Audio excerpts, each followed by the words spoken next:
Surviving the scalding volcanic cauldron, culminating in the appearance of the lady in processions, is an ever-continuing saga in my journey towards my individuation.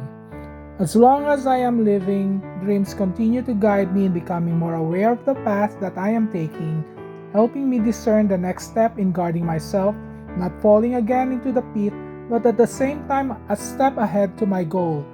There is no guarantee that I won't get scalded again, but with greater awareness, it will be less painful, realizing that it is a needed scalding to bring out the gem in me. My previous scalding was brought by my series of failed relationships, which after the pain was eased, falling again to the same pit, simply because I was blinded by my own shadow and unable to sustain the healing, unable to be purified to reach what my heart really desires.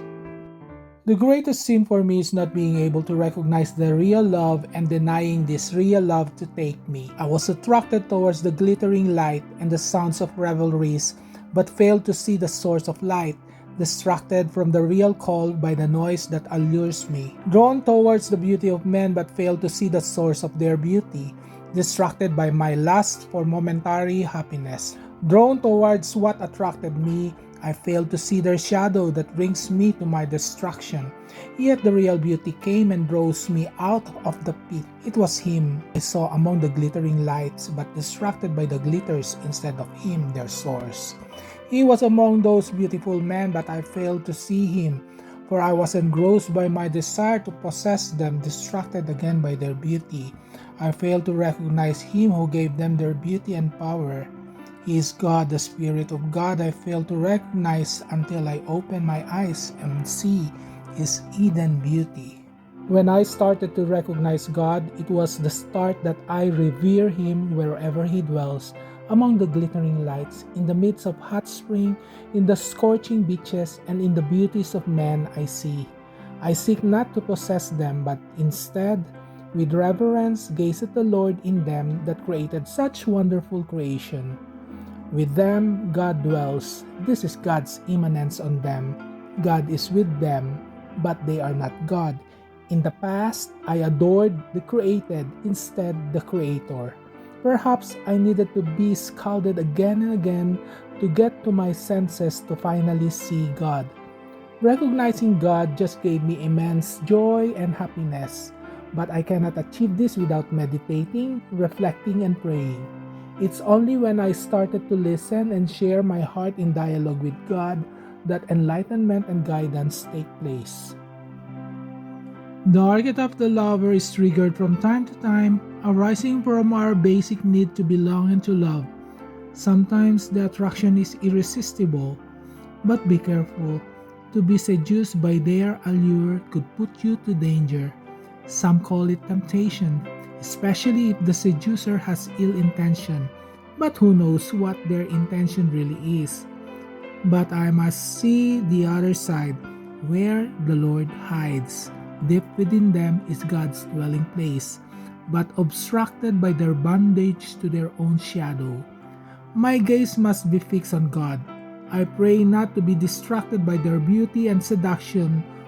Instead, use my gift to allure them instead to the real source of love, the source of life, not for them to be fixated on seducing me, but to help them rechannel their energy to the real light, the real love, the real giver of life, and free that small space in their heart to let God dwell in freely, free from the bondage of their shadow. I find it useful in my spiritual growth to look into my dreams, finding what my heart desires, its fears and worries, and the wisdom it seeks to teach me. God's Spirit dwelling within helps to enlighten me and understand the meaning of my dreams. Lately, two attractive men appeared in my dreams. One appeared someone I know who betrayed me in the past. He gave me an invitation to his party. I reluctantly accept it and put the envelope in my pocket. The other guy gave me a box. When I opened it, it was a broken music box. As I touched it, I heard it plays a song dear to my heart. Both men are symbols of the anima. One seems I dislike, the other one was adorable. Accepting both signifies integration. In life, we cannot just have all the sweetness. Some has sourness in it. Swallowing its bitterness created a better taste, sweet and sour, a luminous wonder. The sound of the luminous song continues to ring into my ears. In nakedness, I went into the sauna and I saw a pool of warm water. I went into the water and washed myself, rinsing my hair of the dirt until I felt cleansed. In dreams, the water and the act of bathing were signs of cleansing of the soul, signifying a healing taking place. I got up from the pool and went out. As I walked down the garden, I saw a chicken mangled by the bushes. I hurriedly go towards the bush to free the chicken. This reminds me of the good shepherd who would seek for the lost sheep, saving it from being mangled by wild beasts. Could my dream was reminding me of my mission? That I have been healed, I must go out and seek those in need. The mangled chicken could represent those men mangled in their internal conflict, having difficulties in their same-sex attraction, and so I pray may the Lord help and guide me in my discernment. In moments of abandonment, I find relief at the arms of the Good Shepherd.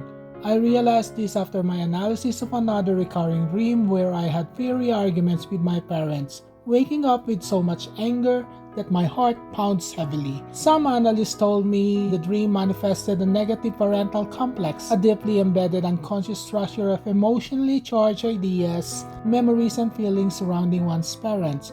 When I woke up, my waking mind tried to dismiss what I felt because of my deep affection for them. The more I denied my negative feelings towards my parents, the more it manifests in my waking hours, like my aversion to authorities, rules, and structures. I saw in them a negative mother image that I tend to fight or withdraw, something I did in the past whenever tired of my nagging mother. Those times when I need to fight or flee to have my peace of mind, whenever I couldn't handle it, prayers were my refuge. My salvation is on putting my trust in the Good Shepherd, a time when I was growing up and standing up for myself against my parents' ambitions for me. The Good Shepherd was my comfort and solace, but everything started to crumble when I replaced the Good Shepherd with someone I thought I could entrusted myself, someone, a warm-bodied person who could embrace me and accompany me. These were my previous lovers who became my consolation and escape from a domineering and demanding parents. And in my successful career, money became a new god for me to quell parental dominance over me, until fate brings me to my knees. My parents already passed away, but their domineering spirit seems to prevail around me, torturing and pestering me. But now, instead of looking for safety anywhere else, I focus it on the Good Shepherd, remembering early in childhood in my weakness, Him alone suffice. Matthew chapter 9 verse 16 is providing me some direction. Here Jesus said, "No one sews a patch of unshrunk cloth on an old garment, for the patch will pull away from the garment, making the tear worse." He was explaining that his message of grace is fundamentally different from the old covenant of legalism and rituals. This reading reminds me of a dream where my weak grandmother appeared. When she learned that her grandsons were home, she got up pretending to be strong and well, then clad herself in skimpy skirt and did a belly dance. Then she succumbed. A nurse came, placed her in a stretcher, then my grandma was transformed into garbage and left in a garbage bin. As I woke up, I began analyzing my dreams and saw my grandma representing old and antiquated values and ways of thinking. It seems the dream was telling me that to find wholeness in my evangelizing work, I must adapt to a changing world. The appearance in my dreams of the lady in processions may be trying to remind me of my journey, not only from surviving through the cruel clutch of my previous lovers, but also from my struggle against the domineering parents. That each time a domineering mother is perceived in an abusive superior, the dreams try to guide me back to the lap of my heavenly mother, with whom I find solace whenever I was invalidated, gaslighted, and devalued. Her assumption to heaven calls me to fight or to flee, not allowing myself from being bullied and abused, guiding my mind in discerning the proper ways to achieve peace and wholeness. It may be difficult but a necessary path, just as how she showed me her sorrowful son in her lap.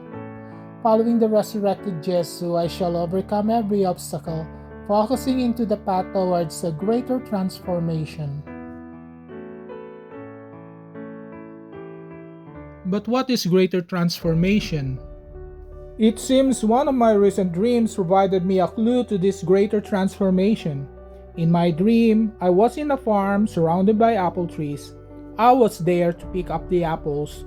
All the apples on the trees were ripe and ready to harvest. Some have fallen into the ground. Many were overripe and left rotten on the ground. I picked up one apple and took a bite. I look at the field so sadly because the harvest of apples could be plenty, but much of it will be gone to waste and left rotten.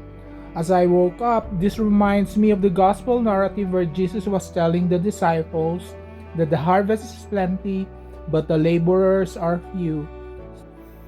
The mission of evangelization of going into the world and announce the message of God's good news to everyone is a big task and a call to every followers of Jesus. This good news on a personal level is a movement towards individuation. On a social level, it is a movement of social transformation, a transformation of creation. Lately, another brother of the Hermitage dreamed of enjoying the company of a friend in their farm. Then he felt sad when they had to part ways. Then he woke up. His dream synchronized with mine. The sadness isn't about the friend leaving, not even the rotting and wasting of the apples in my dream. It's about the dreamer's fear of losing touch with the vitality of the farm. Could this be the farm mentioned in the gospel where Jesus was describing as plenty of harvest? Jesus said he came to give full vitality to our lives. To integrate is to nurture the inner farm through acceptance of our inadequacies and limitations. And in our prayer, hoping and allay the fears of losing touch with vitality. So, we hope and pray to the Lord of the harvest to send laborers to the field.